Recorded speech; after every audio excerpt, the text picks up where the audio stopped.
Friends, మరే ఒక పొడుపు కథ లాంటిది వెనకట బాధలు పడ్డ వాళ్ళకి చెప్తా, కానీ ఇప్పుడు కూడా పడుతూనే ఉన్నాం. కానీ చెప్పాలి, చెప్తే తెలిసిపోతుంది. ఇల్లు లేనమ్మ బతుకు వీణమైన బతుకు, బావి లేనమ్మ బతుకు బదారు బతుకు, మరి రోలు లేనమ్మ బతుకు లోకాన్ని తెలుసు. అంటే ఏ గింత నూరు దానికైనా వాళ్ళ మందిళ్ళలో పోయి నూరాలి. ఎప్పుడు ఏందమ్మా మా రోలు లేనిది నువ్వు కేళ్ళనేళ్ళనట్టుంది సంసారం, ఎప్పుడు నూరుడు పనేనా అంటారు.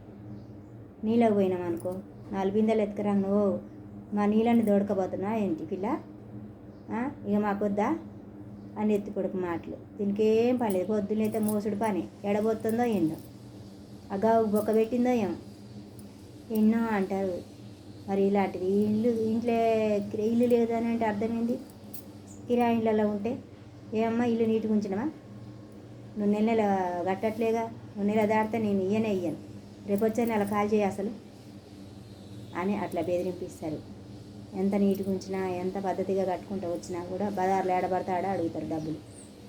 మరి మీకు కూడా నచ్చితే మాత్రం లైక్ చేయండి, షేర్ చేయండి. నాలాంటి వాళ్ళు చాలామంది బాధపడుతున్నారు. చాలామంది కుటుంబాలు, పేద కుటుంబాలు చాలామంది ఉన్నాయి. మీకు నచ్చితే మాత్రం లైక్ చేయండి, షేర్ చేయండి. నాలాంటి వాళ్ళు చాలామంది ఉన్నారు అన్నయ్య.